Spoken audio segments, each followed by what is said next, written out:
The most convincing American fleet off the coast of Japan in the summer of 1945 did not exist. It was a single light cruiser, broadcasting the calm, confident radio chatter of a full carrier task force. Planes up and planes down, picket ships reporting their stations, while the real carriers ran the other way under total radio silence. Every word of it was false. The Japanese army believed the cruiser and rushed to meet a fleet of ghosts. The trick worked because of something the Japanese had figured out for themselves.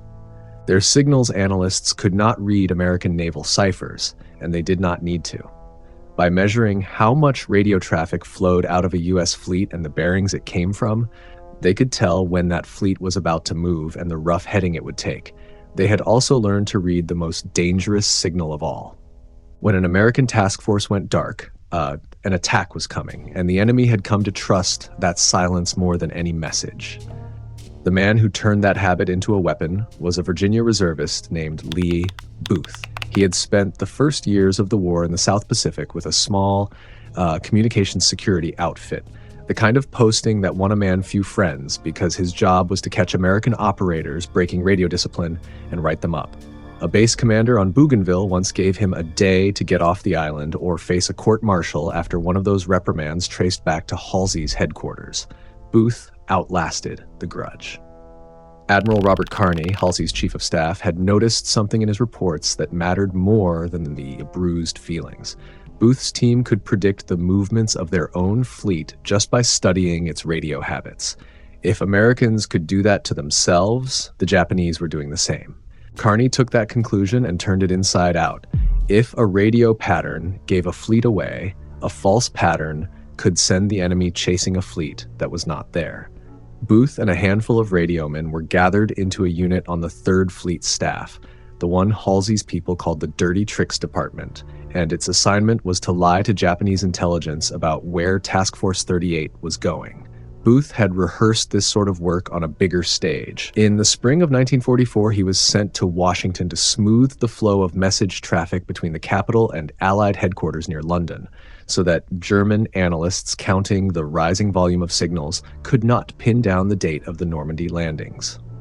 Back in the Pacific, he ran an intercept station out of the Dole pineapple fields on Oahu and reported straight to Carney. The new plan was built around a carrier strike on Tokyo set for the 10th. By that summer, Task Force 38 had grown enormous. It counted 14 fleet carriers, 6 light carriers, and 8 battleships, with Halsey flying his flag in the new battleship Missouri. After the carriers hammered Tokyo, the whole force would turn north and run for Hokkaido and the northern tip of Honshu. That coast sat beyond the reach of the B-29s flying up from the Marianas, and no one had struck it yet. The surprise depended on the enemy looking the wrong way. The wrong way was south. One ship would peel off from the vanished fleet and steam the opposite direction, like putting out the radio signature of the whole task force as if it were swinging down toward Kyushu, the very ground the Americans meant to invade that autumn under the name Operation Olympic, and the decoy would be confirming the enemy's worst fear. The ship picked for the masquerade was the USS Tucson, a brand new anti-aircraft cruiser bristling with 5-inch guns, commissioned that February. Her captain, Arthur Irault, was called to the flag offices and told that his cruiser would impersonate the fleet flagship. He took the news badly at first. The cruiser had one thing going for her that no carrier in the force could match for this job. She was built to throw up a wall of anti-aircraft fire, which a lone ship off the enemy coast was going to need. One late addition mattered more than the guns. A Missouri radioman named Richard Wethy came aboard with the team because his hand on a telegraph key, the rhythm and spacing that made one operator sound different from any other, was familiar to the Japanese listeners who tracked the flagship. They would not be hearing an imitation of the Missouri. They would be hearing the man who sent the Missouri's traffic. It was an absurd thing to ask of one cruiser. On the morning of the strike, more than 1,000 carrier planes went up against Tokyo and its airfields. By 2 in the afternoon, the aircraft were back aboard, and the two halves of the plan came apart. The task force turned north and went dark. The Tucson turned south and ran. For a few hours, both held the dead quiet, and to anyone listening, that hush carried the meaning it had carried all war. Someone was about to be hit. Then the cruiser started to talk. At 5 in the evening, the Missouri broke radio silence with an urgent message to fleet headquarters on Guam. The flagship's teletype had failed, the message said, and she was shifting to hand-keyed Morse.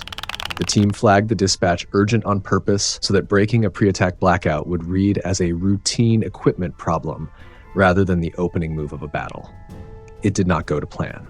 Confirmation took 3 hours, snarled by heavy Japanese jamming and by interference from an unidentified station, traced afterward to an American submarine that kept stepping on the frequency.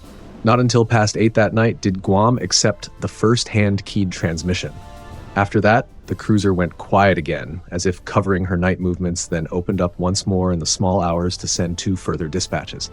The purpose was to hand enemy a trail of direction-finding bearings across the dark water, a moving track that pointed south, away from the carriers. The harder illusion ran on the voice circuits. To fake the crosstalk between carriers and their planes, the team scattered its talkers through different compartments of the ship: the Combat Information Center forward and aft, the chart room, the radio room. Each fake voice arrived wrapped in its own background noise. The whole net sounded like a fleet spread across miles of ocean instead of 4 officers inside one hull. They worked from scripts. One voice stationed the picket ships and logged their reports. Another assigned ready decks and night fighter duty. A third called out enemy contacts and chased them across an empty sky. Through the night and into the next day, they staged the launch and recovery of airstrikes that never left a deck, because there was no deck. By the time the imaginary planes were coming home, the Tucson sat some 570 miles south of the task force, alone off the coast of Kyushu. Her crew had stood at battle stations so long that the watches blurred into one. Booth wrote afterward that from the first hour to the last, no one on his team slept for 50 hours or more. The weather, for once, sided with the liars. The sea stayed calm and the days came up clear and bright, which an officer aboard recalled with some dread, because a lone cruiser under a bright sky off the enemy's shore was what a kamikaze pilot prayed for. One thing the deception team never got was the exact hour of a separate air raid on Kyushu that week, flown by carrier-type planes based on Okinawa. Without it, Booth could not line up his fake flight operations with the real aircraft showing up over southern Japan, and he knew his picture was thinner than it should have been, guessing at the seams of his own illusion. The thing that came closest to undoing all of it came from home. While Booth's men were selling a fleet in the south, a commercial shortwave station in San Francisco told the listening world that the Third Fleet had gone silent after the Tokyo raids, and that Okinawa-based aircraft had hit Kyushu. Voice of America repeated it. If Tokyo's analysts were tuned to the same broadcasts, they would hear in plain English that the carriers had gone north and that the southern threat was a phantom. Booth sat through the reports with the helplessness of a man watching a stranger hold a match near his work. It worked anyway. After the war, Carney told Booth what American codebreakers had confirmed at the time. The Japanese had swallowed the story whole and pushed troops toward the southern end of the home islands to meet an invasion that was not coming. The real Task Force 38, for its part, reached northern Japan against almost nothing. On the 14th, the northern carriers flew close to 1,400 sword sorties against Hokkaido and the Honshu coast and met little in the air. That same day, the battleships did something the U.S. Navy had not done in the whole war. South Dakota, Indiana, and Massachusetts closed the coast at Kamaishi, hoisted a signal reading, "Never forget Pearl Harbor," and opened fire on the ironworks. It was the first time American guns had shelled the Japanese home islands. 802 16-inch shells walked through the steel plant. The shore batteries answered with almost nothing. What no one in the bombardment group knew was that the Kamaishi works ran on Allied prisoners of war, slave labor housed in camps beside the plant. Some of them died under the American shells. How many is not settled even now. The figures in the sources run from 5 to some 40, depending on which account and which camp gets counted. The men at the guns had no way of knowing the prisoners were there. The next night, the heavy ships went after Muroran on Hokkaido. Halsey himself rode the genuine Missouri there. The ship, the Tucson, had spent 2 days pretending to be. For more than 6 hours, the battleships sat in plain view of the shore. Not one Japanese plane rose to punish them. Halsey wrote afterward that no hours of the war had felt longer to him. The enemy was not absent from the sky. The Japanese were hoarding their aircraft for the invasion that the deception had helped convince them was coming. Carney's verdict on the northern strikes was blunt. The targets, in his words, were sitting ducks. The coal ferries that hauled fuel from Hokkaido to the factories of Honshu were torn apart, and the slow strangulation of Japanese industry tightened another notch. Most people won't look this up on their own. That's what this channel is for. Subscribe if you want to keep going. The Tucson found a friendly destroyer on the 15th and rejoined the fleet she had spent days impersonating. That night, a short, uncoded message reached her from the fleet commander. Halsey called Booth, in the Admiral's own word, most deceitful, and signed off, "Well done." The formal commendation that came weeks later said nothing about what Booth had done. It praised his judgment and his contributions to operational technique, and left the trick itself out because the trick was still a secret. It stayed a secret for a long time. The Tucson's hoax went untold for more than 60 years, and Lea Booth was an old man in failing health by the time the story was set down from his wartime papers. He died in 2006. The cruiser herself had a short war and a stranger afterlife. She was broken up for scrap, but the base of one of her gun turrets was saved and shipped to the University of Arizona in the city she had been named for.